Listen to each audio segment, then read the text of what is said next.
The subtitle of this program is Feeling Phonics. The phonics system here is based on feeling, not listening. Feeling the sounds is what counts. So get out of your head and remember that learning takes place in other parts of the body as well. The preparation menu on DVD1 offers some natural warm-ups for relaxation and breathing. Professional speakers and performers are aware of how valuable these methods are. You will be too if you do even a very quick physical warm-up before starting. A little yawning, stretching, and shaking does more to put you in shape for speech than you would ever think it does. The vowels E, A, Y are your tonal anchors. They are the most strongly vibrating sounds in this system.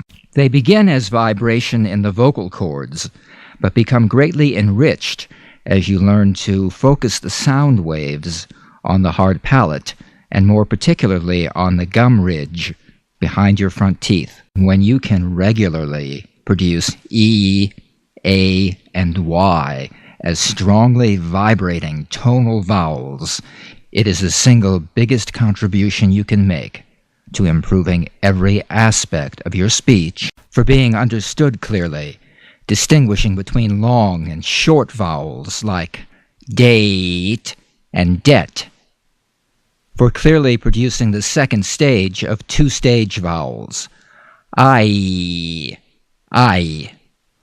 oi, oi, for providing added resonance to all vibrating vowels and consonants, and last but not least, for infusing good sound quality and control into all your speech, keeping it anchored in good tonality at a low register. A lower pitch range, which opens the higher pitch range for intonation and making your speech more expressive.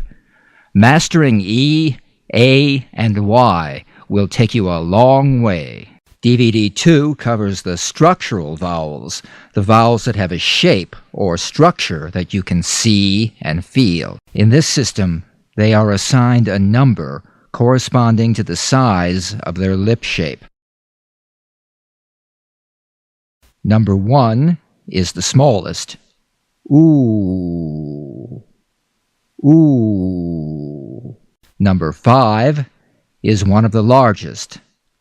Aw. Aw. So a number 5-1 is ah, ooh, ow, ow. 2-1 is oh, oh.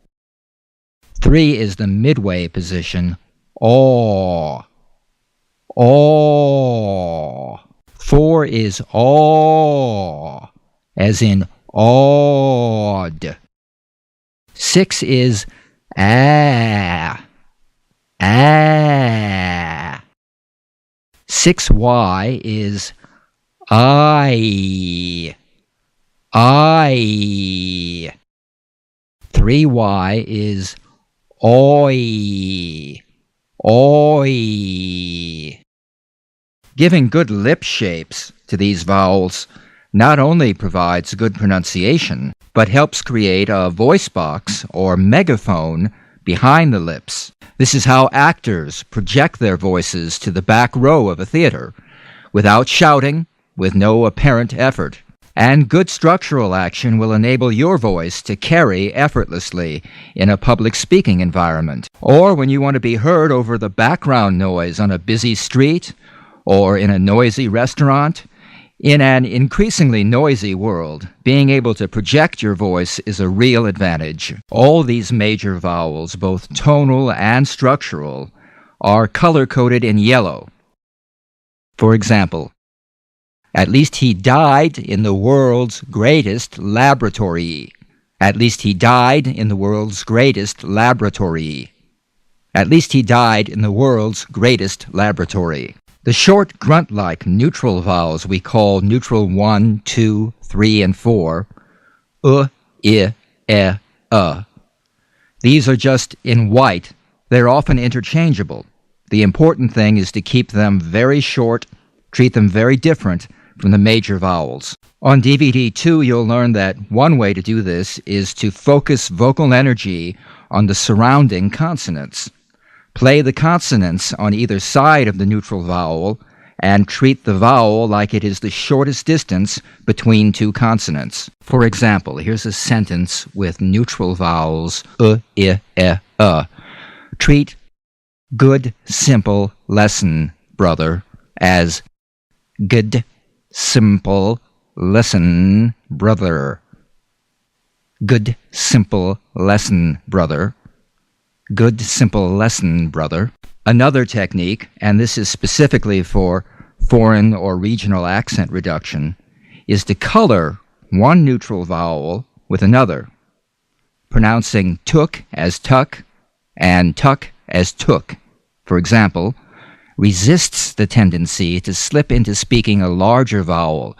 You will see exercises like this. The bull stood at the edge of the wood. The bull stood at the edge of the wood. The bull stood at the edge of the wood. The bull stood at the edge of the wood. And that leaves the less troublesome neutral diphthongs. Neutral diphthongs 1, 2, 3, and 4. Or, ear, air, or, as in poor, peer, pair, poor. That covers the vowels. The consonants are color-coded in green or red. Green are the legato, sustainable, or continuant consonants, such as m, v, j, sh. Green for go. Continue the sound. Red are the staccato, plosive consonants, such as b, p, g, k. Red for stop. Feel the drum beat. There isn't a lot to say about the consonants' general dynamics, because each has its own individual characteristics, which you'll learn about on DVD 3. Generally, the green are legato or sustainable, the red are staccato or plosive. They are studied in voiced and unvoiced pairs, like the Z and the S, and the D and the T. Consonants are wonderful things, and they're generally underplayed by speakers who don't realize their great musical values. In the consonant lessons, we practice the full musical values, followed by a repetition using the consonants to convey meaning. Following each video lesson, you can select more practice material, which uses the same structure of a list of operative words, followed by those words in sentences, all repeated in 2 or 3 stages of vocal energy. DVDs 4 and 5 put a lot of emphasis on connected speech. Now you'll see a blue underline where words are connected. Get used to pronouncing these underlined phrases like they were one word. Getting a feeling for connected speech is the key to gaining a natural, smooth-flowing style of speech. If English is your second language, connected speech is also critical to developing your listening and comprehension of spoken English. Because people do not speak in separate words, they speak in logical, connected groups of words. Those who grew up speaking English use connected speech all the time, but even they sometimes stumble over their own words because they're not aware of the little tricks for avoiding pitfalls. Trained actors, of course, are able to deliver lengthy, complex, even tongue-twisting passages flawlessly. This is not a gift. They have simply learned the rules for linking one word into another with intention. Often I've had very bright people tell me that their problem is they speak too fast, that no one understands them. Fast-thinking or fluent-thinking persons should never be forced to slow down.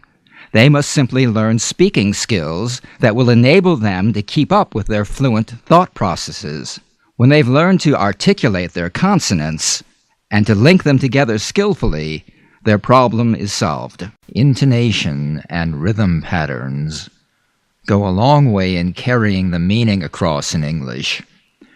You can be speaking with perfect pronunciation, but put the wrong stress on a syllable, and your whole statement may go without being understood. Likewise, with how and where your pitch and inflections rise and fall, and the tempo rhythms of your speech. Americans are used to hearing a familiar pattern of music in their speech. When you've learned to use the American pitch patterns to call attention to the important words in your speech, you become immediately more understandable. You should exaggerate these patterns and pitch jumps when you practice, especially if English is a second language to you. You may think you are using enough pitch when you are really using hardly any. When first learning these pitch patterns, it's better to overdo them until you really have some mastery. Later on, it will be easier for you to recognize the subtleties of intonation and how the same words can carry either a very precise meaning or even multiple layers of meaning. Remember, it's not what you say, it's how you say it. I always recommend watching news programs for intonation practice, particularly international news programs like those on the networks, ABC, CBS, NBC, or cable, CNN. My favorite among the network news programs is ABC's Peter Jennings. If you listen carefully, you'll notice that his use of intonation is very colorful and very, very effective. Even better for intonation practice is listening to a good public broadcasting or PBS news program. These are widely broadcast on PBS radio stations, so you could even listen in the car. On public television, you have the News Hour with Jim Lehrer. Jim and his panel moderators on the program, as well as the guests on the programs, use a great deal of intonation to get their ideas across. They are really getting into more complex issues, and to be sure they're being understood by a general audience, they really have to use a lot of intonation to make those ideas very clear. But all of these broadcasters are professional communicators, and as you become aware of the techniques they're using, you can use these techniques to give your own statements a clarity of through line while you're developing well-focused arguments. One final note, watching local news programs may not be as worthwhile. Those people are hired for their looks.